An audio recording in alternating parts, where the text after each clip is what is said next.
Dr. Rekha Verma ji from Bandi. Thank you so much sir for inviting me and for this warm welcome. और मैं अपने परिचय के साथ में शुरुआत करना चाहूंगी कि मैं डॉक्टर रेखा आप सभी के बीच में बांदीकुई से कनेक्टेड हूँ। बल्कि मैं बताना चाहूंगी बांदीकुई मेरा नेटिव प्लेस है। यही मेरा जन्म हुआ, प्राइमरी एजुकेशन मेरी यहीं से हुई। और फर्दर स्टडीज के लिए मैंने नवोदय से कंप्लीट किया है। और मेरी हमेशा कोशिश यही रहती है कि मैं एक ऐसी भाषा का प्रयोग कर पाऊं जिससे कि ज्यादा से ज्यादा लोगों के साथ में कनेक्ट कर पाऊं। क्योंकि हमारी ये जो प्यारी सी फैमिली है ना, इसमें हर एज ग्रुप के हर तरह के मेंबर्स हैं। इसमें बड़े बुजुर्ग भी हैं, छोटे भी हैं, कुछ लिटरेट हैं, कुछ इलिटरेट हैं। तो कोशिश मेरी यही रहती है कि मैं हमेशा कनेक्ट कर पाऊं ज्यादा से ज्यादा। तो बांदीकुई मेरा नेटिव प्लेस है। और मैंने जैसा कि बताया, और 2016 से लेकर अभी 9 साल मुझे कंप्लीट हो गए हैं। यहाँ मैं एक बीएचएमएस डॉक्टर के रूप में अपनी सेवाएं दे रही हूँ डॉक्टर बांदीकुई में। और मैं बताना चाहूंगी कि मैं मेरी लाइफ जो है 12 साल मेरे हॉस्टल में ही बीता है। घर में रहने का मौका बहुत कम मुझे मिल पाया है। और मैं एक डॉक्टर फैमिली से बिलोंग करती हूँ। मेरी फैमिली में 13 डॉक्टर हैं। और मेरे हस्बैंड एक जनरल सर्जन है जो कि केकड़ी डिस्ट्रिक्ट हॉस्पिटल अजमेर में अपनी सेवाएं दे रहे हैं। घर का माहौल पूरा एक डॉक्टर वाला मेडिकल माहौल है। और हालात ये है कि जो मेरी छोटी बेटी है वो 4.5 साल की बेटी है। अगर कोई इससे नाम भी पूछता है अपना, तो वो भी अपना नाम बताती है, डॉक्टर सृष्टि। उसे कोई पूछेगा अपने दादू का नाम क्या है, तो बोलेगी डॉक्टर मनफूल जी। दादी का नाम, तो मतलब उसे लगता है कि घर में सब डॉक्टर हैं, तो डॉक्टर तो हमारा एक सरनेम हो गया है। तो एक शुरू से ही मुझे मेडिकल का माहौल यहाँ पे मिला है। जैसा कि मैंने आपको पहले वाले जो सेशन लिया था उसमें भी बताया था कि ये हमारी इस कम्युनिटी में हमें पर्सनल इंट्रोडक्शन से कम जाना जाता है। और इस कम्युनिटी को ज्वाइन करने के बाद में हमारा जो कम्युनिटी का जो हमारे क्लब का इंट्रोडक्शन है उसके द्वारा हमें ज्यादा पहचाना जाता है। तो मैं आपको बता दूं कि आज से 1 साल और 1 महीने पहले, यानी कि 20 मई 2024 को मैंने इस कम्युनिटी की मेंबरशिप ली। और मेरे लिए बहुत फॉर्चुनेटली बहुत अच्छी बात है कि मैंने संतोष सैनी जी जो मेरी कोच है और मेरे मेंटर अशोक जी सर, उनके सानिध्य में मैंने इसकी मेंबरशिप ली। तब से मैं इस कंटिन्यू इस कम्युनिटी में बनी हुई हूँ। और बात अगर रिजल्ट की जाए, तो मैं रिजल्ट के बारे में ज्यादा डिस्कस नहीं करना चाहूंगी, क्योंकि रिजल्ट के बारे में अगर बात मैंने की तो पूरा सेशन शायद रिजल्ट पे ही निकल जाएगा। और इससे बड़ी बात और क्या हो सकती है कि मैं एक डॉक्टर हूँ, अकेले दोनों बच्चों को यहाँ संभाल रही हूँ, क्योंकि डॉक्टर हस्बैंड की ड्यूटी है दूसरे सिटी में है। तो इतना बिजी शेड्यूल होते हुए भी मैं हर दिन 1 साल 1 महीना कंप्लीट हो गया, शायद ही मैंने कोई सेशन मिस किया हो। तो मेरे लिए यही एक सबसे बड़ा रिजल्ट है। लेकिन फिर भी मैंने बता दूं कि मैंने यहाँ पे 7 kg वेट रिड्यूस किया है, जो मैंने शुरू के 3 महीने में ही कंप्लीट कर लिया था। उसके साथ ही मैं पहले जल्दी नहीं उठ पाती थी। मैंने यहाँ इस कम्युनिटी में आके जो मैंने सबसे बेस्ट रिजल्ट जो मुझे लगता है वो ये कि मैंने 5 बजे उठना सीखा। और मैंने स्किन और हेयर पे भी रिजल्ट लिया है। पहले मुझे यहाँ पे नेप में, मैं एक चीज और बताना चाहूंगी कि जब तक मैं इस कम्युनिटी में नहीं आई थी, जब मैंने कम्युनिटी ज्वाइन नहीं की थी, तो बस मुझे कोई प्रॉब्लम नहीं थी। ऐसा मुझे लगता है कि मेरे को कोई प्रॉब्लम नहीं थी। लेकिन जैसे ही कम्युनिटी ज्वाइन की तब मुझे आगे महसूस हुआ कि मैं तो पहले खुद एक पेशेंट थी। कैसे बताऊं? क्योंकि जब हम लोग, क्या होता है ना कि जो कम्युनिटी में ज्वाइन करते हैं, हमारे एक ही मोटिव के साथ आते हैं कि या तो हमें वजन घटाना है या बढ़ाना है। बहुत सारी प्रॉब्लम्स ऐसी भी होती है जिन्हें हम शुरू से नेग्लेक्ट करते जाते हैं। लेकिन जो प्रॉब्लम सही होने लगती है ना, रिजल्ट आने लगता है, तब हमें महसूस होता है कि हाँ, हमें ये भी प्रॉब्लम थी। मैं बताना चाहूंगी कि ये नेक का जो पीछे वाला पोर्शन है नेप बोला जाता है। यहाँ पे मुझे एक स्किन एलर्जी थी। वो एलर्जी ऐसी थी कि वो दिखाई नहीं देती थी, लेकिन सीवियर ईचिंग रहती थी। और लगभग 5 साल तक मैंने जो स्टेरॉइड होता है वो इतना यूज किया है ना, जब मैं लगाती तब तक वो टेम्परेरी रिलीफ होता, और जैसे ही छोड़ती तो मुझे वापस स्टार्ट होने लग जाती। और मेरे यहाँ से हेयर लॉस होने लगा था। लेफ्ट साइड से यहाँ से हेयर काफी गैप हो गया था। लेकिन जब इस कम्युनिटी में आई तो मुझे 2-3 महीने बाद में रियलाइज हुआ कि मुझे तो ईचिंग वाली प्रॉब्लम सॉल्व हो गई है, अभी हो ही नहीं रही है ना, मैंने कोई ऑइंटमेंट यूज किया। और हेयर लॉस भी यहाँ से ये वाला एरिया कवर हो गया। तो ये कुछ चीजें ऐसी हैं कि जिन्हें हम छोटे छोटे से जो हमारी प्रॉब्लम्स हैं उनका हमें रियलाइज तब नहीं होता है, लेकिन जब हमें रिजल्ट आता है ना, तब जाके हमें रियलाइज होता है कि हम कम्युनिटी में आके काफी अच्छा रिजल्ट ले रहे हैं। और सबसे एक और रिजल्ट जो मैं बताना चाहूंगी, जो मैंने पहले भी शेयर किया था डायनोशिक के ऊपर। मेरी बेबी है, वो डायनोशिक की बहुत बड़ी फैन है। वो रात को जब तक डायनोशिक नहीं लेती तब तक उसे नींद ही नहीं आती है। रात को उसको जब भी अगर किसी दिन छूट भी गया तो आधी रात को भी उठ के बोलेगी, मम्मा आज आपने डायनोशिक नहीं दिया। वो पीकर ही सोती है। तो इस तरह से मैंने काफी अच्छा रिजल्ट लिया है यहाँ पे आके। और इससे पहले कि मैं अपना सेशन स्टार्ट करूं, एक बात और मैं बताना चाहूंगी कि आज मेरा बर्थडे है। अगर सब चाहें तो मुझे बर्थडे विश कर सकते हैं। Happy Happy birthday birthday, ma'am. ma'am. Happy birthday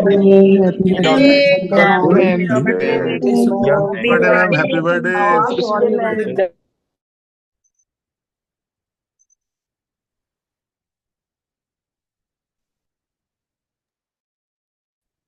और भी खास बनाने के लिए मेरी आवाज आ पा रही है? मेरी वॉइस आ पा रही है? जी मैम, प्रॉपर है। Okay okay. आ रही है मैम? हाँ तो क्लियर है यस मैम। Okay okay. तो मैं थैंक यू बोलना चाहूंगी कि मेरा जो आज स्पेशल दिन है उसको, और फॉर्चुनेटली मुझे आज के दिन ये मौका मिला आप सभी के साथ में से शेयर करने का। आज मुझे मेरे बचपन की एक बात याद आ गई।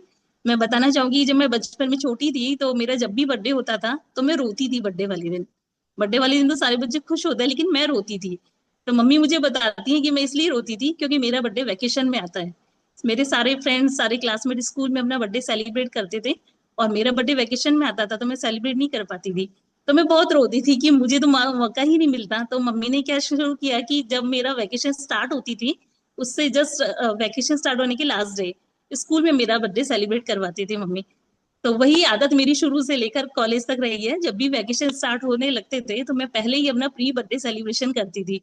तो आज इस कम्युनिटी में मुझे लगता है कि 650 के आसपास लोग, इतनी फैमिली यहाँ पे कनेक्टेड है और सबसे आज इतनी सारी विशेष और ब्लेसिंग्स मिली। तो मेरे मुझे लगता है कि लाइफ की वो कमी पूरी हो गई है।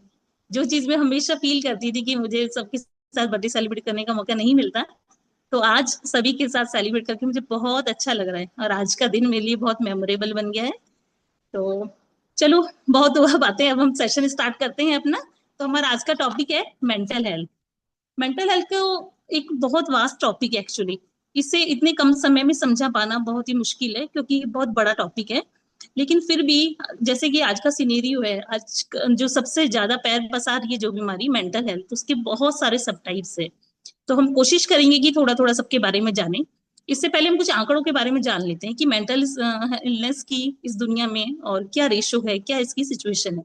तो मैं बताना चाहूंगी कि दुनिया में हर 8 में से एक व्यक्ति मेंटल समस्याओं के साथ जी रहा है। कोविड-19 के बाद में डिप्रेशन के मामलों में हर एक साल में 28% की बढ़त हुई है। दुनिया में लगभग 97 करोड़ लोग डिप्रेशन का शिकार हैं।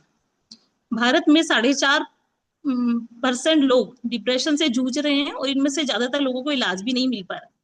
तो ये डिप्रेशन एक ऐसी सिचुएशन है जो बहुत ज्यादा पैर पसार रही है और उसकी वजह से बहुत सारी प्रॉब्लम्स साथ में कोरिलेट होती हैं और जन्म लेती हैं। तो आइए हम स्टार्ट करते हैं मेंटल हेल्थ। मेंटल हेल्थ को समझने के लिए पहले हमें समझना पड़ेगा व्हाट इज मेंटल इलनेस, कि मेंटल इलनेस क्या है।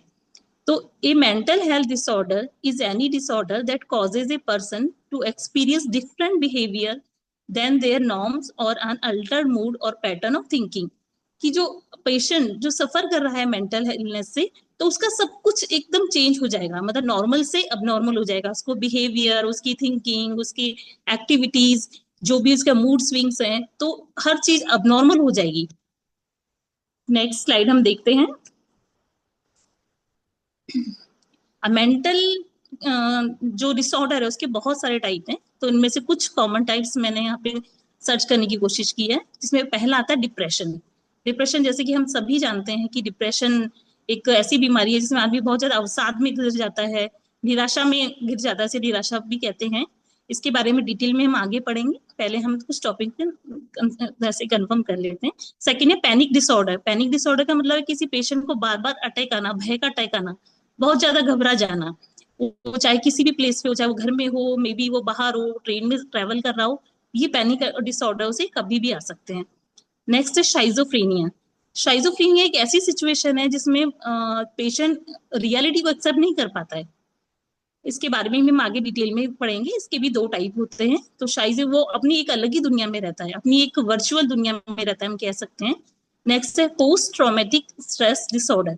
इसका मतलब है कि अगर पास्ट में किसी के साथ में कुछ ऐसी ट्रेजेडी हुई हो या कोई मिस हैपनिंग हुई हो जिसे याद कर करके वो बार बार में पैनिक हो जाता है, उसे बार बार उस चीज का झटका लगता है, जब जब जब भी उस बारे में वो सोचेगा तो वो एक अलग ही मूड में आ जाता है। तो उसे बोलते हैं पोस्ट ट्रॉमेटिक स्ट्रेस डिसऑर्डर, जैसा कि हमें नाम से पता चल रहा है, किसी भी ट्रॉमा के बाद में होने वाला डिसऑर्डर।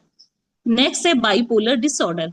इसमें भी हमें नाम से हम इसे देख सकते हैं कि बाइपोलर का मतलब होता है इसमें पर्सन की सिचुएशन कुछ ऐसी हो जाती है कि वो नॉर्मल नहीं रह पाता है, या तो बहुत ज्यादा हैप्पी हो जाएगा या फिर बहुत सैड हो जाएगा।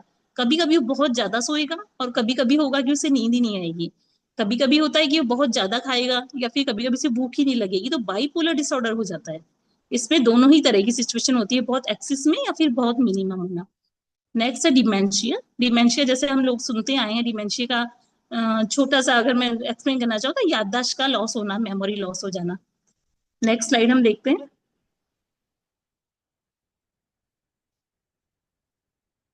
Sir please change the slide.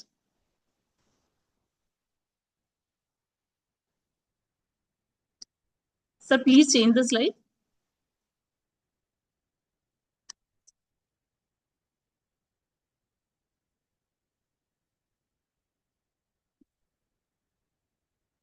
Next हम बात करेंगे चिल्ड्रन एंड यंग पीपल में, मतलब किस एज में कितनी परसेंटेज ये मेंटल हेल्थ अभी हमारे दुनिया में, इंडिया में मिल रही है। तो हम देखेंगे कि 1 out of 10 children age 5 to 16 have a diagnosable condition. मतलब आजकल सिचुएशन इतनी वर्स हो गई है कि जो 10 में से एक बच्चे को भी अगर हम नोटिस करेंगे 5 से लेकर 16 साल के बच्चों को, तो उसमें डिप्रेशन की या फिर मेंटल इलनेस की कंडीशन देखने को मिलेगी। नेक्स्ट हम देखते हैं कि all mental health problems are establish by the age of 14। कि दो में से अगर एक अगर हम कैंडिडेट को देखेंगे एट द एज ऑफ 14, तो हमें भी दो में से एक लोगों को ये सिचुएशन पाई जाती है। तो ये 14 एज तक में ये सिचुएशन है। नेक्स्ट हम बात करना चाहते हैं कि all 3 out of 4 of all mental health problems are establish by the age of 14। 24 years onwards, यानी कि 24 साल और उसके बाद में आते आते सिचुएशन इतनी वर्स हो गई है आज की सिनेरियो में कि 4 में से 3 पेशेंट अगर इस तरह के मिलते हैं। और बात हम बच्चों की करते हैं कि बच्चों के बहुत सारे रीजन होते हैं जिन्हें पहचान नहीं पाते। तो यहाँ बहुत सारे पेरेंट्स हैं हमारे साथ में जुड़े हुए हैं, तो उनको मैं बताना चाहूंगी कई बार क्या होता है कि हमारे बच्चे हैं पढ़ाई में मन नहीं लगा रहे हैं, स्कूल जाने में इंटरेस्ट शो नहीं कर रहे हैं या कोई फिजिकल एक्टिविटी नहीं कर पा रहे हैं, तो हम उन बच्चों को कॉन्स्टेंटली डांटते रहते हैं कि तुम ऐसा क्यों नहीं कर रहे हो, क्यों नहीं कर रहे हो। हम उसके रूट कॉज तक जाने की कोशिश ही नहीं करते हैं। बस हम ये देखते हैं कि बच्चा हमारा नहीं कर रहा है, पढ़ाई में मन नहीं लग रहा है, लेकिन उसका रीजन क्या है। एक और मैं एक्सपीरियंस आपको शेयर करना चाहूंगी कि मेरी बेटी अभी 11 years की है और नेक्स्ट लास्ट ईयर वो 6th क्लास में थी। वो पढ़ने में बहुत इंटेलिजेंट है, ऑल ओवर सारी सीसी एक्टिविटीज में वो टॉपर रहती है, पढ़ाई में भी अच्छी है वो। तो लास्ट ईयर क्या हुआ कि उसके जो मैथ्स के टीचर हैं उन्होंने मुझे कंप्लेन की कि मैम आपकी बेटी नोटबुक चेक नहीं करा रही है, होमवर्क नहीं करा रही है, होमवर्क चेक नहीं करवा रही है, बोलती कि नोटबुक घर पे रह गई है। तो मैंने कहा सर ऐसा तो नहीं हो सकता, उसका तो वर्क हमेशा कंप्लीट रहता है। तो उसने सर ने बोला कि नहीं मैम एक बार आप उससे कंसल्ट कीजिए, मैं 2-3 दिन से उसे बोल रहा हूँ कि बेटा नोटबुक लेके आओ, वो हर बार बहाना मार देती है कि सर मेरी नोटबुक घर पे रह गई। मैंने मेरी बेटी से पूछा कि बेटा क्या हुआ, आपका वर्क कंप्लीट है या नहीं। हाँ मम्मा कंप्लीट है कंप्लीट है, 2-3 बार उसने मुझे ऐसे टाला। एक बार मैंने उसे डांट के पूछा कि बेटा क्या प्रॉब्लम क्या है, मुझे शेयर करो, आपके सर की भी स्कूल से कंप्लेन आ रही है, आप टॉपर स्टूडेंट होकर भी इस तरह की कंप्लेन आना तो सही नहीं है ना, क्या सिचुएशन है। तो उसने मुझे रोते रोते बोला कि मम्मा आपको पता है मैं कितने स्ट्रेस में जी रही हूँ, आपको पता है मेरा 5th चैप्टर के बाद से लेके मेरा अब तक वर्क कंप्लीट नहीं है। मतलब हुआ ये था कि हम वैकेशन में चले गए थे 2-3 दिन, तो उसका होमवर्क पेंडिंग रह गया था क्लास वर्क। तो 5th चैप्टर उसका पेंडिंग रहा, तो उसने 6 भी नहीं किया, 7th भी नहीं किया, इस तरह से 3 चैप्टर उसके ड्यू रह गए थे। और इतनी सी छोटी बात के लिए वो बच्ची ने जिस तरह से रिएक्ट किया, तो वो मेरे लिए बहुत शॉकिंग था। जिस तरह से उसने मुझे बोला कि आपको पता है मैं कितने स्ट्रेस में जी रही हूँ, मेरा होमवर्क नहीं हो रहा है, मैं आपको बता नहीं पा रही हूँ, मैं कितना डरी हुई हूँ। ये जो सीन था ना वाकई में बहुत शॉकिंग था। तो एक एग्जाम्पल है कि आजकल के बच्चे भी जब हम उनकी एज में थे हम स्ट्रेस वर्ड का मतलब तक नहीं जानते थे, और आजकल के बच्चे इस तरह की बातें कर रहे हैं। ये तो एक छोटा सा एग्जाम्पल है। बच्चे जो कोचिंग में जाते हैं, अभी हम देखते हैं आए दिन हमें कोटा से इंफॉर्मेशन मिलती रहती है, किस तरह की न्यूज आती रहती है। हम देखते हैं कि बच्चे जाते हैं कोचिंग के लिए, उनको लगता है कि अपना टारगेट पूरा नहीं कर पा रहे हैं, तो अटेम्प्ट टू सुसाइड करते हैं। मैंने अभी हाल ही में एक मूवी देखी, छिछोरे मूवी। मूवी काफी पुरानी आई थी, लेकिन मैंने अभी रिसेंटली देखी। मुझे लगता है कि वो मूवी हर पेरेंट्स को देखनी चाहिए। उसमें जो दिखाया गया है ना कि एक्चुअली क्या होता है ना, हम लोग अपने बच्चों से इतनी ज्यादा एक्सपेक्टेशन लाद देते हैं उनके ऊपर कि वो फुलफिल नहीं हो पाती, तो वे बच्चे अटेम्प्ट टू सुसाइड करने लगते हैं। उस मूवी में दिखाया गया है कि एक पेरेंट्स जो होते हैं अपने बच्चे को आईआईटी की कोचिंग के लिए भेजते हैं, और वो उसे बहुत ज्यादा ऐसे ऑफर करते हैं कि अगर तुम्हारा सिलेक्शन हुआ तो हम ये करेंगे वो करेंगे, तुम्हें बाइक दिलाएंगे, इस तरह से। लेकिन हम ये चीज भूल जाते हैं कि हम अपने बच्चे को उनकी सक्सेस के लिए इतने सारे ऑफर करते हैं। कभी हम ये सोचते ही नहीं है कि अगर बच्चा 1% भी अनसक्सेसफुल हुआ तो उसके साथ क्या बीतेगी, उसकी भी तो अपनी कुछ फीलिंग्स है ना। तो वो बच्चा क्या करता है कि अटेम्प्ट टू सुसाइड कर लेता है क्योंकि उसका आईआईटी में सिलेक्शन नहीं हो पाता, और वो सोचता है कि मेरे पेरेंट्स को तो मुझसे बहुत सारी एक्सपेक्टेशन है और मैं तो पास हो नहीं पाया, आईटी में क्रैक नहीं कर पाया, तो वो अटेम्प्ट टू सुसाइड कर लेता है। तो ये मूवी मुझे लगता है कि बहुत सारे पेरेंट्स ने देखी होगी, और नहीं देखें तो एक बार जरूर देखें, इससे आपको काफी कुछ सीखने को मिलेगा। तो हमें अपने बच्चों के साथ सपोर्टिव रहना चाहिए। अभी बहुत सारे लोग हमें बोलते हैं कि मैडम आप तो डॉक्टर हो, आपकी फैमिली में सब डॉक्टर हैं, आपके हस्बैंड डॉक्टर हैं, तो आप तो अपने बच्चों को डॉक्टर ही बनाओगे। तो मैं उनको यही कहती हूँ कि क्यों बनाएंगे डॉक्टर हम, वो बच्ची की मर्जी है, बड़े होके वो जो चाहेगी, जो उसे चूज करेगी, जो स्ट्रीम उसे पसंद है तो वो करेगी, हम क्यों उसे डॉक्टर बनाएंगे, ये सब टाइम बताएगा। तो कई बार क्या होता है ना कि हम होड़ में, जैसे अब हमारे पड़ोस का बच्चा आईआईटी कर रहा है, पड़ोस का बच्चा एमबीबीएस कर रहा है, तो हम लोग भी इस होड़ में बस एक के पीछे एक भेड़ चाल चलने के चक्कर में अपने बच्चों पे बहुत सारी एक्सपेक्टेशन लाद देते हैं। हम ये देखते ही नहीं है कि बच्चे की कैपेसिटी कितनी है, वो कर पाएगा कि नहीं कर पाएगा। तो अपने बच्चों के साथ में फ्रेंडली व्यवहार रखें, उनके सपोर्टिव बने, उन्हें हमेशा मोटिवेट करें, उन्हें अपनी इच्छा 10th के बाद में अगर वो कोई स्ट्रीम चुनना चाहते हैं तो उनको मोटिवेट करें कि बेटा जो आपकी इच्छा हो, जो आप कैरी कर सके हो आगे, वही चीज वही सब्जेक्ट आप लें। नेक्स्ट हम देखना चाहते हैं 3 out of 4 all mental health problems establish by the age of 24। 24 age में होता है कि बड़े हो जाते हैं, मैरिज हो जाती है बहुत से लोगों की, या जॉब की तलाश में वो इधर उधर घूमते हैं, कुछ लोग जल्दी सक्सेसफुल हो जाते हैं, कुछ लोगों को काफी स्ट्रगल भी करना पड़ता है। तो क्या होता है कि बहुत सारी सिचुएशन दुनिया से निकलने के बाद में, जब तक कॉलेज लाइफ में है कोई नहीं पूछता कि तुम क्या कर रहे हो, क्योंकि कॉलेज लाइफ ग्रेजुएशन जब तक चल रही है तब तक चल रही है। असली स्ट्रगल जो शुरू होता है वो कॉलेज के बाद में स्टार्ट होता है, क्योंकि 2-4 साल बाद में सब लोग पूछना स्टार्ट कर देते हैं कि तुम क्या कर रहे हो आजकल, क्या कर रहे हो। तो ये आज का सिनेरियो जैसा हम देखते हैं कि इतना ज्यादा अनएम्प्लॉयमेंट है, इतनी पॉपुलेशन है, बेरोजगारी बहुत ज्यादा हो रही है आजकल, तो ये एक बहुत बड़ा फैक्टर है। नेक्स्ट हम स्लाइड देखते हैं, मेंटल हेल्थ। अब मेंटल हेल्थ वीमेन और मेन में कितना परसेंट में मिलती है, तो हम देखते हैं women are 2.7 times more likely to suffer from anxiety, कि जो महिलाएं जो हैं वो जेम्स की तुलना में 2.7% टाइम्स ज्यादा एंजाइटी से सफर कर रही हैं। इसके बहुत सारे रीजन हो सकते हैं, क्योंकि अगर हम बात करते हैं, आजकल वैसे टाइम चेंज हो गया है, लेकिन अगर हम बात करें तो बहुत सारे जो पुराने टाइम में होता था कि लड़के और लड़कियों में भेदभाव किया जाता था, ये भी एक रीजन हो सकता है। शुरू से उनके साथ ऐसा सिखाया जाता है कि तुम लड़की हो, तुम्हें घर का काम करना है, पहले अच्छी एजुकेशन भी नहीं मिल पाती थी उनको, लड़कों को ज्यादा प्रायोरिटी दी जाती थी। और चलो आजकल ये टाइम बदल गया है, आजकल इक्वल एजुकेशन भी दे रहे हैं, लेकिन क्या होता है ना कि शादी करके लड़की जब घर में आती है तो उसके लिए सब कुछ नया होता है, न्यू फैमिली, न्यू एनवायरनमेंट, तो सबको समझने में उसे टाइम लगता है। कई बार तो बहुत अच्छी सपोर्टिव फैमिली उन्हें मिल जाती है तो वो एडजस्ट हो जाती है इजीली, लेकिन कभी कभी होता है कि एडजस्ट करने में प्रॉब्लम आती है, मैरिटल लाइफ जो है काफी स्ट्रगलिंग हो जाती है, सबके साथ एडजस्ट करना बड़ा मुश्किल हो जाता है, तो कहीं ना कहीं ये एक बहुत ज्यादा मैटर करती है। और बेबी होने के बाद में तो महिलाएं वैसे भी इतनी बिजी हो जाती हैं कि वो घर को संभालें, बच्चों को संभालें, अपनी फैमिली को टाइम दें, और अगर वो वर्किंग वूमेन है तो उनके ऊपर तो डबल मार हो जाती है, क्योंकि उन्हें घर भी देखना है, बाहर की भी जॉब देखनी है। तो मेन की कंपैरिजन में जो वीमेन होती हैं वो 2.7 टाइम ज्यादा सफर करती है, जबकि मैन में 2.1 time likely to suffer from substance use disorder, कि इस तरह के जो डिसऑर्डर है वो 2.1% मिलते हैं। Next slide please.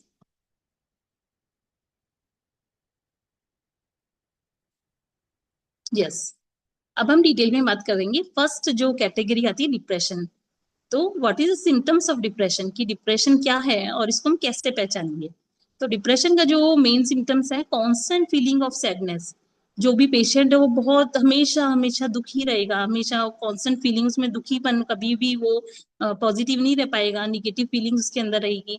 Loss of interest in activity, किसी भी एक्टिविटी में वो पार्टिसिपेट नहीं कर पाएगा, वेदर इट्स सोशल और फैमिलियर और फ्रेंड सर्किल में भी वो करता है, मतलब अपने आप को बचता है कि बाहर जाने में, वो किसी भी एक्टिविटीज में वो इन्वॉल्व होने से काफी बचता है। फटीग और लो एनर्जी लेवल, बहुत ज्यादा थकावट महसूस करेगा, उसको लगेगा कि एनर्जी नहीं है बॉडी में, बिल्कुल एकदम डल सा फील करेगा। नेक्स्ट है changes in appetite and weight, कि या तो इस सिचुएशन में दो चीजें होती है, या तो एपेटाइट उसकी बिल्कुल खत्म हो जाएगी, बिल्कुल वजन भी कम हो जाएगा, और कभी कभी person to person it varies on person to person, कि कभी कभी एपेटाइट बहुत ज्यादा यानी भूख बहुत ज्यादा बढ़ जाएगी, वो अब नॉर्मली खाने लगेगा, या फिर कभी कभी डिप्रेशन में आके कुछ लोगों का वजन भी कम हो जाता है, कुछ लोगों का वजन बढ़ भी जाता है, वेट गेन हो जाता है। इंसोम्निया और एक्सेसिव स्लीपिंग, इंसोम्निया यानी अनिद्रा, क्या तो उसकी नींद बिल्कुल उड़ जाएगी या तो फिर वो बहुत ज्यादा सोएगा। डिफिकल्टी कॉन्सेंट्रेटिंग, कि वो किसी भी चीज में कॉन्सेंट्रेट करने के लिए बहुत ज्यादा डिफिकल्टी फील करेगा। फीलिंग्स ऑफ गिल्ट और वर्थलेसनेस, वो अपने आप को ऐसा फील करेगा कि मैं किसी लायक नहीं हूँ, मैं किसी काम का नहीं हूँ, अपने आप को गिल्ट फील करेगा वो। थॉट्स ऑफ डेथ और सुसाइड, कि उसके बार बार मन में ख्याल आएंगे डेथ को लेके, सुसाइड को लेके, अगर ऐसा नहीं हुआ, मतलब कई बार सुसाइडल टेंडेंसीज में देखने को मिलती है। पेशेंट इतना ज्यादा परेशान हो जाता है, उसे लगता है कि अब कोई चारा नहीं है, अब कोई उपाय नहीं है, मर जाना ही बेहतर है, तो कई बार उसके मन में ये सुसाइडल थॉट्स आते हैं। नेक्स्ट पॉइंट है विड्रॉइंग फ्रॉम फैमिली और फ्रेंड्स, जैसे मैंने पहले भी बताया कि अपने आप को बाइकआउट कर लेता है वो, फैमिली से, सोशल एक्टिविटी से, किसी फंक्शन से उसे जाने का बिल्कुल मन ही नहीं करता है। हेडेक एंड फिजिकल पेन, उसे बहुत ज्यादा हेडेक से वो सफर करेगा, बॉडी पेन वो महसूस करेगा। स्ट्रेस एंड एंजाइटी, बहुत ज्यादा वो स्ट्रेस में रहेगा, टेंशन में रहेगा, निराशावादी में रहेगा वो। लो सेल्फ एस्टीम, उसे लगेगा कि मेरे कुछ करने लायक ही नहीं हूँ, अपने आप को अंडर एस्टिमेट समझ के रहेगा वो हमेशा। रिलेशनशिप इश्यूज, जब पर्सन कॉन्स्टेंटली ऐसा रहने लगेगा तो ऑब्वियसली बात है कि उसके जो मैरिटल लाइफ है उस पर भी असर पड़ेगा, रिलेशनशिप में भी असर पड़ेगा। ना तो वो एक अच्छा हस्बैंड बन पाएगा, ना अगर फीमेल है तो ना अच्छी वाइफ वो बन पाएगी, और अपनी फैमिली को भी पूरा टेंशन वो नहीं दे पाएंगे। प्रॉब्लम्स एट वर्क और स्कूल, कॉन्स्टेंटली जब पेशेंट डिप्रेशन में रहने लगता है तो ना तो वो अपने वर्क प्लेस पे, ना तो अपनी जॉब पे वो कंसंट्रेट कर पाएगा, अगर स्टूडेंट है तो ना अपने स्कूल में वो अच्छे से परफॉर्म कर पाएगा। एक्सट्रीम वरी, बहुत ज्यादा वो चिंतित रहेगा, सारे टाइम हर छोटी छोटी बात की वो टेंशन में रहेगा, वो फिजिकली तो प्रेजेंट रहता है लेकिन वो मेंटली एब्सेंट रहता है, वो आप सभी के बीच में बैठा है लेकिन उसका ध्यान कहीं और है। Heavy feeling in arms and legs, उसको महसूस होगा कि बॉडी कभी कभी लगेगा कि हाथ और पैरों में बहुत जकड़न हो रही है, बहुत दर्द हो रहा है, इस तरीके से। Next slide please.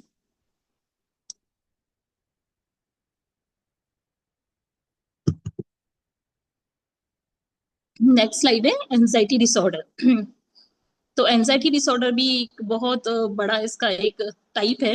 Anxiety disorder is a mental health condition marked by persistent and excessive worry और fear that disturb daily life. Excessive worry होना या कॉन्स्टेंटली, पर्सन के मतलब कॉन्स्टेंटली आपको, जो पेशेंट है उसे टेंशन में रहेगा, बहुत ज्यादा डरा हुआ रहेगा, एक अजीब सा भय उसको हमेशा बना रहता है, जिसकी वजह say that disturb daily life, उसकी वजह से उसकी जो डेली लाइफ है वो डिस्टर्ब हो जाएगी। Unlike the normal stress response, it involves chronic feelings of dread and apprehension. वो एक नॉर्मल लाइफ नहीं जी पाएगा, उसको एक क्रॉनिक यानी पुराने टाइम से एक ऐसा रहता है कि टेंशन सी बनी हुई है, वो मतलब अपने आप को बेस्ट प्रेजेंट कर ही नहीं पाएगा। तो हम इसके सिम्टम्स देखते हैं। Anxiety disorder are the most common mental health condition affecting nearly 30% of adults at some point in their lives. ये एक ऐसी चीज है जो हर इंसान को कभी ना कभी उसकी लाइफ में 30% एडल्ट को तो कभी ना कभी लाइफ में होती ही है। उसके सिम्टम्स है पैनिक अटैक आना, पैनिक अटैक बोले तो बहुत ज्यादा डर का एक अटैक आना, बार बार में उसको इस तरह से भय होगा, घबराहट होगी, डर होगी, तो ये फ्रिक्वेंटली अटैक्स ऐसे आते हैं।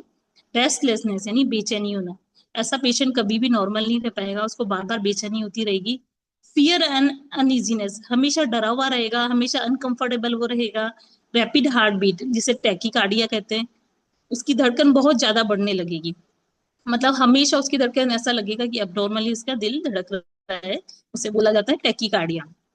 Shortness of breath, shortness of breath बोलते हैं तो सांस लेने में परेशानी होना। मसल्स टेंशन, स्लीप डिस्टर्बेंस, उसकी पूरे बॉडी पेन होता रहेगा, और नींद जो है डिस्टर्ब रहेगी, वो एक प्रॉपर नींद ले ही नहीं पाएगा। Next slide. यस, नेक्स्ट एक टाइप और इसका जो हम डिस्कस करने वाले हैं, शाइजोफ्रेनिया। Schizophrenia is a severe and chronic mental health disorder that impact thought process, perception, emotion and functioning. Schizophrenia एक ऐसी कंडीशन है जिसमें जो पेशेंट है वो एक वर्चुअल लाइफ में जीता है, उसको एक मतलब रियलिटी से कोई उसका वास्ता नहीं रहता, वो अलग ही सोचेगा, उसका सोचने का तरीका अलग रहेगा, अपना इमेजिनरी लाइफ में जिएगा।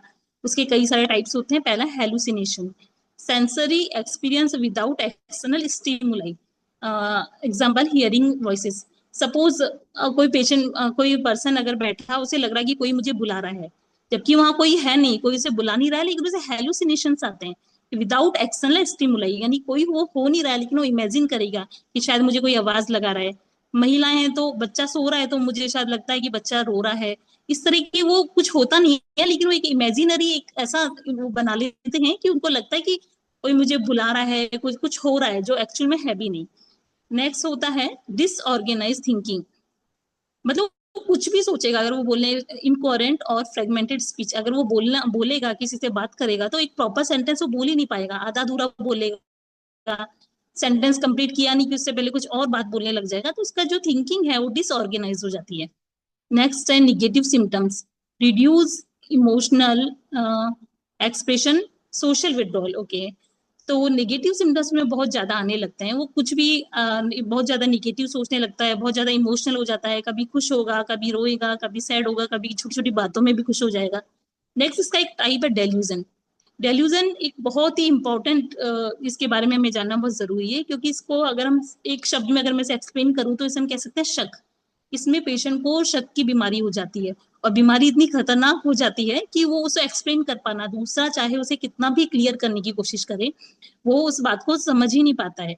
स्ट्रांगली हेल्ड फॉल्स बिलीव, जैसे कि उसको लगता है कि कोई मेरे खिलाफ साजिश रच रहा है, या फिर कोई पड़ोसी है तो ये मेरे खिलाफ कुछ प्लानिंग कर रहे हैं, या रास्ते चलते भी लोग मेरे मेरे बारे में बात कर रहे हैं, जबकि ऐसा है नहीं।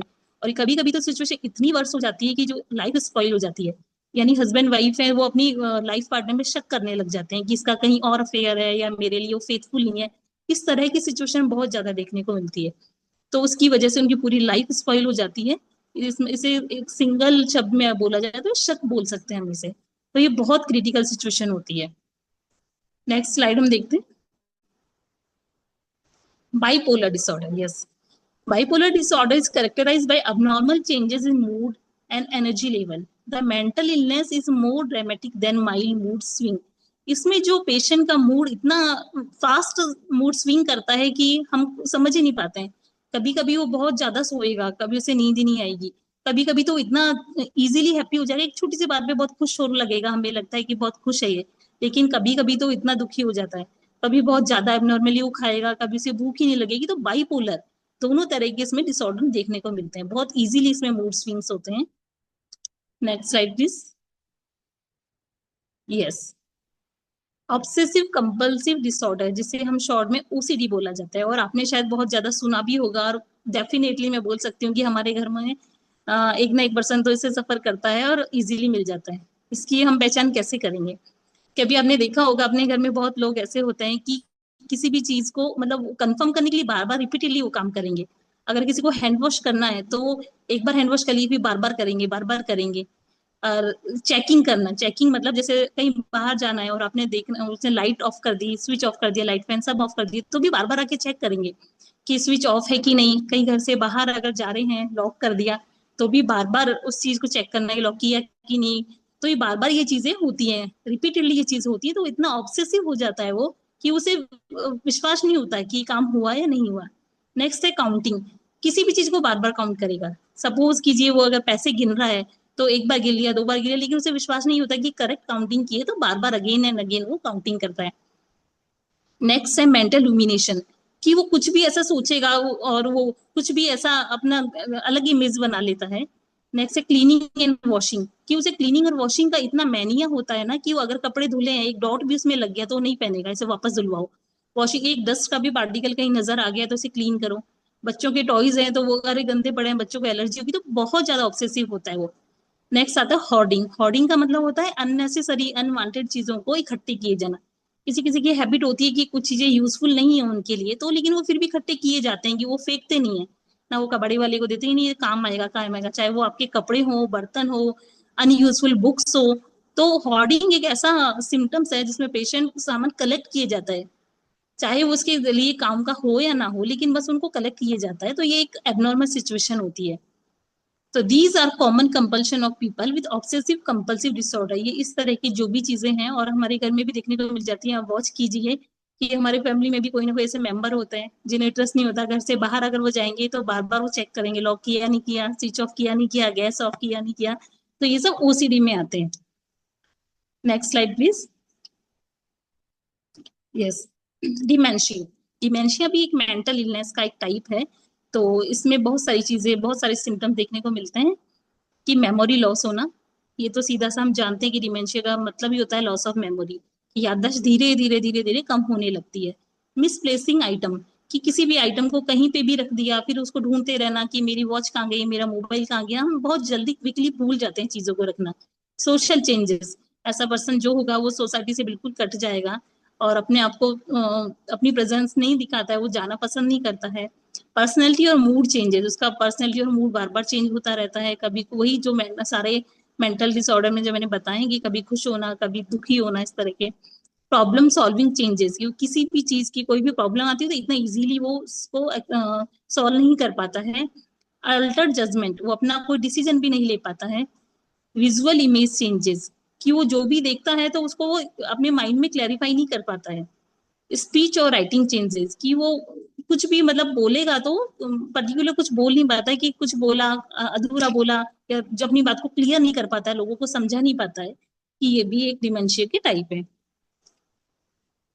नेक्स्ट मेंटल इलनेस में हमने देखा था, sir please change the slide. Sign someone may be suicidal, जैसे कि मैंने बताया मेंटल इलनेस में बहुत सारे लोग अटेम्प्ट टू सुसाइड करते हैं। तो हम इसको कैसे देखेंगे, कैसे पहचानेंगे? एक्सट्रीम क्वाइटनेस, ऐसा पेशेंट जो होगा बहुत ज्यादा शांत रहना शुरू कर देता है वो। सोशल विड्रॉल, अपने आप को सोसाइटी से कट कर लेता है वो, किसी भी शादी ब्याह, कोई फंक्शन, किसी भी सोशल एक्टिविटीज में वो नहीं जाना पसंद करता है। इवेजन ऑफ आई कांटेक्ट और फिजिकल कांटेक्ट, किसी से भी नजर मिला के वो बात नहीं करना चाहता है। फटीग, बहुत ज्यादा उसे थकावट महसूस करता है। इरिटेबिलिटी, बहुत ज्यादा चिड़चिड़ा वो हो जाता है। उसे किसी भी बात में अगर हम नॉर्मल सी भी बात अगर हम करेंगे तो बहुत चिड़चिड़ा होकर जवाब देगा। आउटबस्ट ऑफ एंगर, या तो जवाब ही नहीं देगा, लेकिन अगर उसको गुस्सा आया तो इतने जोरदार वाला गुस्सा आता है, गुस्से में बोलते हैं ना, गुस्से में फटके पड़ना, कितना जोरदार वो गुस्सा करेगा। तो ये कुछ सिम्टम्स हैं जिन्हें हम देख सकते हैं। इस तरह के पेशेंट ही सुसाइड अटेम्प्ट टू सुसाइड करते हैं। Next slide please. ये कुछ व्यवहार में बदलाव आते हैं सुसाइडल थॉट्स वाले पर्सन के, कि अल्कोहल और ड्रग्स का ज्यादा उपयोग। जब आदमी बहुत ज्यादा डिप्रेशन में होता है, उसे कहीं कोई रास्ता नजर नहीं आता, कहीं किसी का उसे साथ पसंद नहीं आता, तो अल्कोहल और ड्रग्स का ज्यादा उपयोग करने लगता है। जीवन खत्म करने के रास्ते खोजना, वो कोशिश कर रहा है कि किस तरह से वो अपना जीवन को खत्म करे, उसकी वो तरीके ढूंढेगा। गतिविधियों से खुद को अलग कर लेना, कि किसी भी एक्टिविटीज में इन्वॉल्व होना पसंद नहीं करता है। परिवार और दोस्तों से दूर हो जाना, ना उसे फैमिली में रहना अच्छा लगता है, ना वो फ्रेंड सर्किल में जाना पसंद करता है। ज्यादा या कम सोने लगना, कि या तो बहुत ज्यादा सोएगा या कम सोएगा। अलविदा कहने के लिए लोगों से संपर्क, कभी कभी होता है कि उसे लगता है कि बस मेरा तो अब जीवन खत्म होने वाला है, या फिर उसे फील होता है कि मैं अपना जीवन खत्म करने जा रहा हूँ, तो जिसके क्लोज लोग हैं उनसे वो अलविदा कहने के लिए एक अलग तरीके से, अलग तरह से बातें करेगा, कि मेरा जीवन खत्म होने तो एक बार जिनसे मिलना है मिल लूं, जिनसे बात करना है बात कर लूं। आक्रामक हो जाना, कि बहुत ज्यादा वो वायलेंट हो जाता है, छोटी सी बात पे भी बहुत बुरी तरह से वो बिहेव करेगा, नॉर्मली बात नहीं करेगा, नॉर्मली जवाब नहीं देगा। थकान महसूस करना, कि वो ऐसा पर्सन एक, ना तो वो प्रॉपर नींद ले पाता है और ना ही वो रेस्ट ले पाता है, तो उसे हमेशा ऑल टाइम उसे थकान महसूस होती है। नेक्स्ट है एंजाइटी से बचने के 10 उपाय, कि अगर आपको एंजाइटी हो रही है, आप एंजाइटी सफर कर रहे हैं, तो आप कैसे उनसे बच सकते हैं? तो ये कोशिश हम कर सकते हैं कि खुद को डिस्टर्ब करें। खुद को डिस्टर्ब करें से मतलब अकेले में ना रहें, शांत ना रहें, कि आप अगर लोगों से मिलना चाहें लोगों से मिलें, फैमिली को टाइम दें, फैमिली से मिलें। अगर आपको मूवीज देखनी पसंद है तो मूवीज देखिए, आप पैरों पे फोकस करें, वॉक करें, घर के कामों में लगे, कि अगर आपको बाहर जाना अच्छा नहीं लग रहा तो घर पे अपने बच्चों के साथ इन्वॉल्व हुई, घर के छोटे मोटे कामों में आप हेल्प करवा सकते हैं। 5 फिंगर ब्रीदिंग, 5 फिंगर ब्रीदिंग होती है इनहेल करना, एक्सेल करना, कि 5 बार इस तरह से अगर हम प्रैक्टिस करें तो हमारी रूटीन में सुधार आ सकता है। इनहेल एक्सेल ऐसे 5 फिंगर ब्रीदिंग से बोला जाता है।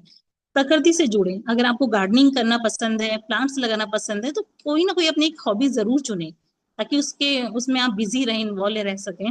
खुद को रीडिस्कवर करें, क्योंकि एंजाइटी में, मेंटल डिप्रेशन में पेशेंट क्या होता है ना कि अपने आप को भूल जाता है, अपनी वो एबिलिटी को भूल जाता है, वो अपने आप को लगता है कि मैं किसी काम का नहीं हूँ, लेकिन ऐसा नहीं हो। वो खुद को रीडिस्कवर करें, अपने आप की ताकत को पहचाने, अपने आप को अंडर एस्टिमेट नहीं करें कि अपन कुछ कर सकते हैं। हो सकता है आप इस बिजनेस में सफल ना हो सकता है कुछ और कर सकते हो आप। मे बी कि आपको गवर्नमेंट जॉब नहीं मिल रही तो हो सकता है आप प्राइवेट जॉब में आप बेटर कर सकते हो, अपना बिजनेस में बेटर कर सकते हो। अपनी ताकत को पहचाने, डिस्ट्रैक्शन को एंजॉय करें। डिस्ट्रैक्शन का मतलब अगर आपको किसी चीज से दूर किया जा रहा है, अगर मान लो आपको टीवी देखने को बोले तो टीवी को भी इंजॉय करें। आपको जॉब से निकाल दिया गया और आप फैमिली में हो तो फैमिली के साथ इंजॉय करें। सुगंध लें, कहते हैं कि कभी कभी अच्छी फ्रेग्रेंस जो होती है हमारी मेंटल एबिलिटी को स्ट्रॉन्ग करती है। जो आपकी पसंद है उस सुगंध को लें। मौजूदा हालात को स्वीकार करें। जीवन में कितनी भी कठिनाई आ जाए, कैसी भी सिचुएशन आ जाए, तो उसको हर हालात में स्वीकार करें। काम के दौरान तनाव के लक्षणों को भी पहचाने। बहुत अधिक चिड़चिड़ा होना, मुझे लगता है टाइम बहुत ज्यादा हो रहा है तो मुझे स्पीड पकड़नी पड़ेगी। चिड़चिड़ा या गुस्सा महसूस होना, थकान और काम का ज्यादा महसूस होना, दुखी या अवसाद महसूस करना, घबराहट होना, नींद लगने में परेशानी, काम में ध्यान नहीं लगना, प्रोत्साहन की कमी। Sir please change the slide. Yes yes.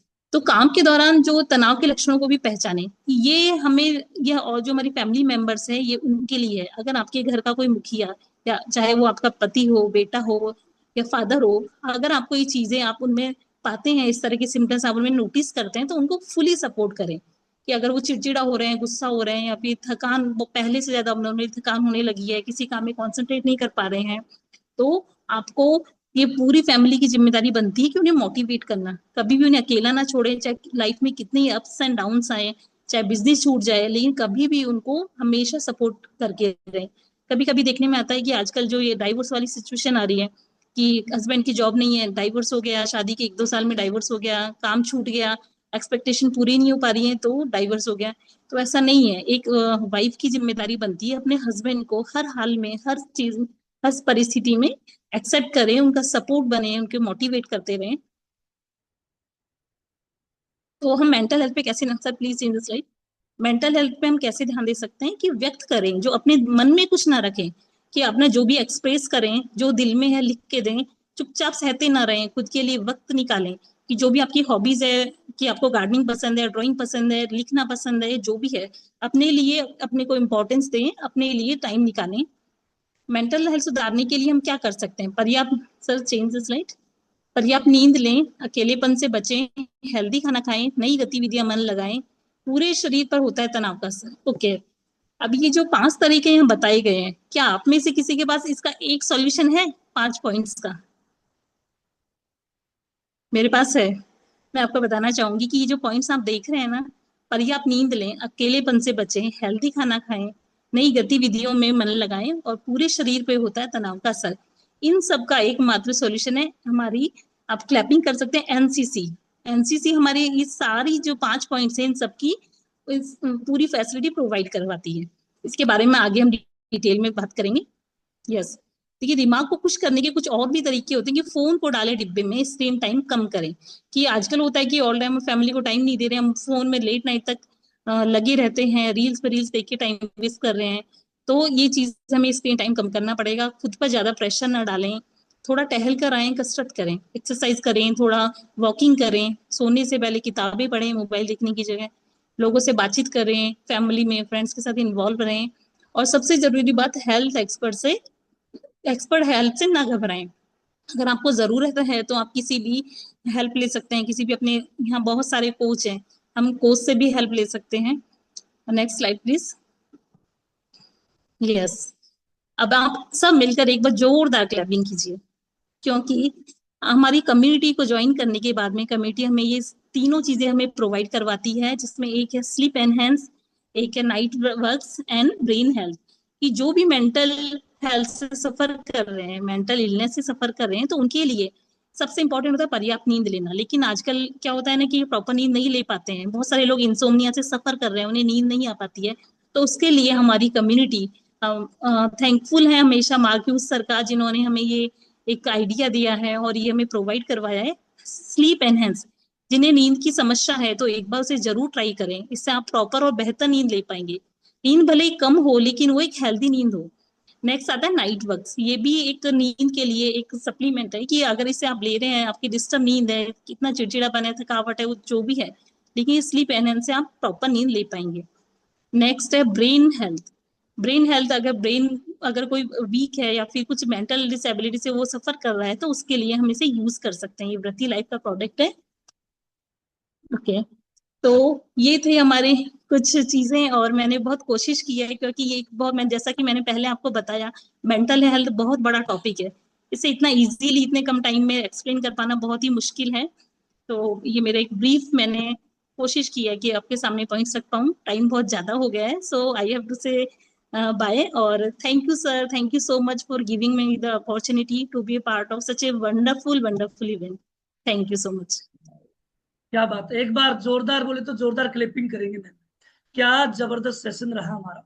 और हमें अच्छे से एक हिंदी लैंग्वेज में जो सभी को एक जो भाषा समझ आती है ना, उस भाषा के अकॉर्डिंग, उस स्तर के अकॉर्डिंग हमें समझाया। तो एक बार मैम के लिए सभी स्क्रीन पे जाएंगे और स्क्रीन पे जाकर के हार्ट रिएक्शन देंगे, और ऐसा लगना चाहिए कि मैम ने अपना बहुमूल्य समय हमें दिया है, तो उसकी कृतज्ञता हमें अपनानी चाहिए। और बहुत ही शानदार सेशन रहा आज का। आज पता लगा कि वास्तव में यहाँ जो लोग, ज्यादातर जो लोग जुड़े हुए हैं या इनकी फैमिली में, ये जो आज के लक्षण जो मैम बता रहे कि जो मेंटल इलनेस के जो लक्षण हमें देखने को मिले, इनको सुधार कैसे कर सकते हैं, ये पूरा एक जो सेशन को मैडम ने किस तरीके से समायोजित करके हमें बताया, तो नो डाउट इससे बहुत जबरदस्त बेनिफिट होने वाला है। और साथ ही मैम ने बताया कि इसके जो उपाय के साथ साथ यूज करने वाले प्रोडक्ट्स, जो हाल ही में हमारा सिल्प एनहांस लॉन्च हुआ है, इसे जबरदस्त तरीके से बेनिफिट उठा रहे हैं। तो आज का सेशन तो हमारा बहुत ही बेहतरीन रहा है। एक बार पहले मैम को सभी धन्यवाद बोलेंगे सेशन के लिए, फिर अपन Thank you, ma'am. Thank you, Thank you, ma'am. ma'am. Thank you. Thank you, ma'am. बहुत ही शानदार सेशन हमारा रहा। और हमें पता है कि ये जो आज मैम का सेशन रहा, कहीं ना कहीं इस सेशन से अपने आप को रिलेट करते कि कहीं ना कहीं इस कम्युनिटी में आने से पहले वास्तव में मेरे साथ ऐसा होता था, लेकिन मैं इस कम्युनिटी का जो डिस्क्लेमर ये है कि हम इनकी वजह से यहाँ नहीं आए, लेकिन जब न्यूट्रिशन लिया, एक्सरसाइज किया, तो कहीं ना कहीं इनसे बाहर निकल के एक अच्छी जिंदगी जी रहे हैं। ऐसे बहुत सारे लोग रिलेट कर पा रहे हैं। तो वो लोग सभी एक बार टेक्निकली एड्रेस करेंगे जो इस सेशन से अपने आप को रिलेट करते हैं, और कहीं ना कहीं आपको या फैमिली में कहीं ऐसा लगता था कि इसकी वजह से ऐसा हो रहा था, और आज पता लग रहा है कि वो सब चीजें दूर होकर के हम अच्छी लाइफ जी रहे हैं। क्या बात है, बहुत ही जबरदस्त यहाँ इंटरेस्ट हो रहे हैं। हमारे पास समय की अपनी सीमा है, तो मैं निवेदन करूंगा हम 5-7 मिनट से 2-3 लोगों से बातचीत कर सके। टाइम हमारा पूरा हो चुका, लेकिन चलिए हम बातचीत करते हैं। हमारे बीच जो लतिश मैम है, मैम अनम्यूट करेंगे। आज की सेशन से आप अपने को क्या रिलेट कर पाए, क्या लगता है कि सेशन से आप कहीं ना कहीं जोड़ पाए अपने आप को, कहीं पहले कुछ समस्याओं के शिकार थे और आज ठीक हो रहे? Good morning sir, good morning everyone. Good morning ma'am. Sir समस्याएं तो थी लेकिन समझ में ही नहीं आ रहा था कि वो मानसिक थी। मतलब जब सेशंस यहाँ हुए तो अपने आप को समझने में हेल्प हुई कि ये इशू शायद इस वजह से हो रहा होगा। तो आज से 4 साल पहले मैंने ये कम्युनिटी ज्वाइन करी थी और 3 महीने में 13 kg मैंने फैट लूज किया। उसके अलावा मेरे यूरिक एसिड, फैटी लीवर और सर में दर्द रहता था, माइग्रेन जैसा। जो भी यहाँ आके समझ में आया कि ये दर्द क्यों रहता है, और वो कभी भी हो जाता था, बिना किसी बात के हो जाता था। और आज जो रेखा मैम ने बोला है तो थैंक करना चाहूंगी रेखा मैम, डॉक्टर रेखा मैम को, कि उन्होंने बहुत अच्छी जानकारी दी है। कि कुछ चीजें जैसा उन्होंने बच्चों के लिए बोला, छिछोरे मूवी मैंने भी देखी है और वाकई में ही इंस्पिरेशन मिलता है उस मूवी को देख के। और मैंने उस चीज को, मतलब मेरे बच्चे काफी बड़े हैं, कॉलेज में हैं, तो जैसा मैडम ने बोला कि जरूरी नहीं है कि हम डॉक्टर है तो हमारे बच्चे भी डॉक्टर इंजीनियर बने।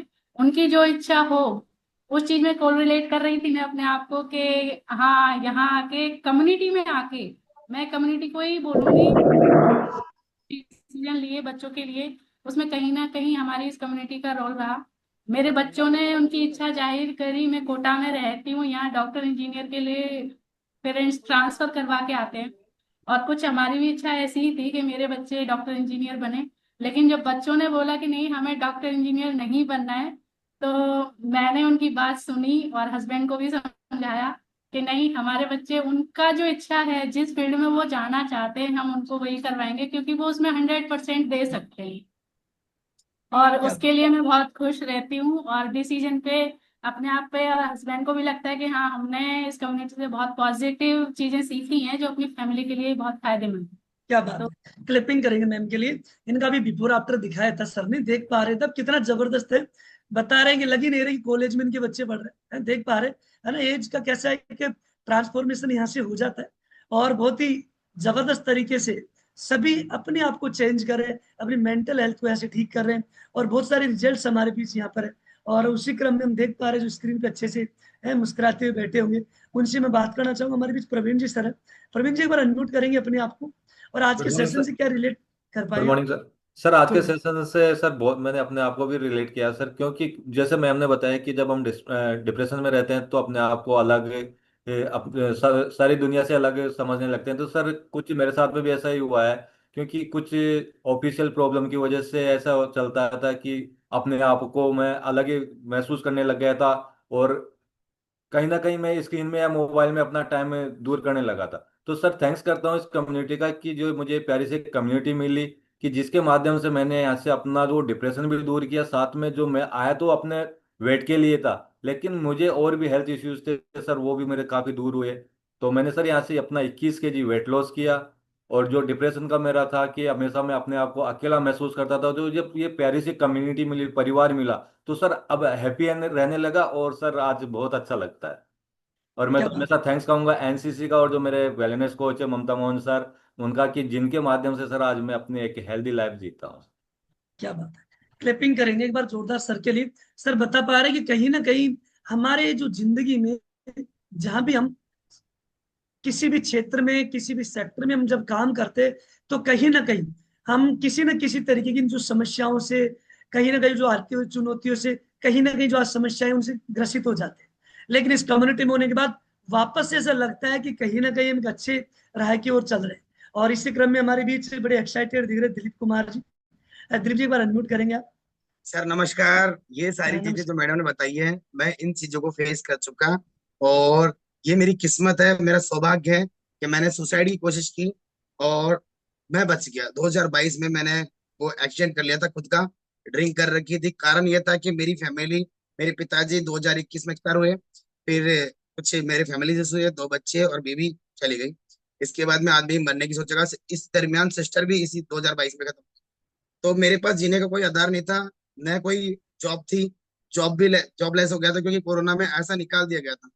अब मेरे पास कोई रास्ता नहीं था। लेकिन इन चीजों से जैसे कम्युनिटी में आया, इतना परिवर्तन हुआ। पहले तो मेरा वेट रिड्यूस हुआ, जो मेरा 17 से 18 किलो कम हुआ। अंकल से भैया का सफर बना, और जीने की उम्मीद आई। लोग पूछने लगे। मैं सोशल्स नहीं होता था, बाहर नहीं जाता था। लेकिन एक्सीडेंट, जब मेरा एक्सीडेंट हुआ था आंख का, तब क्या हुआ, मैं बाइक नहीं चला पाता था। जैसे जैसे मैंने इस कम्युनिटी में आया, ठीक करने के बहाने, आंख को परिवर्तन करने के चक्कर में मेरा वेट चला गया। और मैं कोच से मुलाकात हुई, और ममता मोहन और परवीन जी सर और मनी जी सर, इन्होंने इतना सपोर्ट किया। आज मैं बेहतर लाइफ जी रहा हूँ। और जो मुझे कहते हैं ना कि पहले मैं अंकल हो गया था 41 साल की एज में, आदमी 20 साल का लगे या 25 साल का लगे, बड़ा मजा आ रहा है। ये क्या जो बात है। आजकल केस कर देती हैं लेडीजें, और लोग, लड़के सुसाइड कर लेते हैं जिनके साथ होता है बेटे को बच्चा हुआ, आजकल ये अभियान चल रहा है, वो मेरे साथ हुआ। लेकिन मैं जो लाइफ चेंज किया मैंने, मैं कहता हूँ कि मरना सोल्यूशन नहीं है, जीना और कुछ करना ही सोल्यूशन है। और जो चेंज हुई ना मेरी लाइफ, अमेजिंग है सर। मैं धन्यवाद देता हूँ इस कम्युनिटी का। मैं कई बार, जो लोग नहीं आते डिप्रेशन में शिकार होते हैं, मैंने कि एक बार आना तो सीखो। ये शुरुआत में मुझे भी बोरिंग लगती थी, लेकिन आज जो लाइफ चेंज हुई है सर, जबरदस्त हुई है। क्या बात है एक जिंदा दिल सर। आदमी बना दिया मुझे।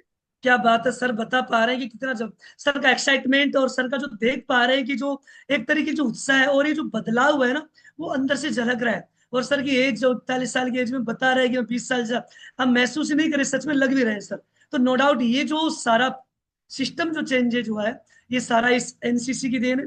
और इस एनसीसी में अगर आप कंटिन्यू जुड़ते हैं, तो कहीं ना कहीं ये रोज सेशन लेते हैं, रोज हम न्यूट्रिशन लेते हैं, धीरे धीरे धीरे धीरे हम अपनी बेटर लाइफ की ओर बढ़ते हैं। और जो रोज रोज ये सेशन हम लेते हैं, साथ ही जैसा कि आपको बताया जाता है कि यहाँ जो लोग अपना रिजल्ट शेयर कर रहे हो पर्सनल है, ये व्यक्तिगत है।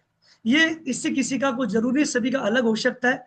और हमारा डिस्क्लेमर रहता है कि किसी बीमारी को ठीक करने का कोई दावा नहीं करते, लेकिन हो सकता है आप प्रॉपर एक्सरसाइज कर रहे हैं, प्रॉपर न्यूट्रिशन ले रहे हैं, प्रॉपर सेशन से आपका माइंड सेट हो रहा है, तो नो डाउट आपको कहीं लाइफ स्टाइल जो डिजीज है उनमें आराम मिल सकता है। ये पर्सन टू पर्सन पे डिपेंड करता है, और सभी अपनी लाइफ को एंजॉय कर रहे हैं। हमारा सेशन का 5 मिनट का समय ज्यादा हो चुका है, और सब बहुत बेहतरीन लाइफ जिए, ऐसी हमारी कामना है। और निरंतर कोच की सानिध्य में रहे, एनसीसी को फॉलो करें, तो नो डाउट ये रिजल्ट आपके साथ भी आने वाले हैं। तो आज का सेशन हमारा इतना ही, और आज के सेशन को अपन यही एंड करेंगे। एक बार सभी मुस्कुराहट के साथ सेशन को अपन बाय करेंगे, तो एक बार मुस्कुराए देखिए कितने अच्छे से मुस्कुरा पाते हैं सभी। और एक बार पुनः आभार प्रकट करेंगे हम डॉक्टर मैम का, और सभी थैंक यू धन्यवाद सो मच। Thank you. अच्छी जानकारी दी। Thank you.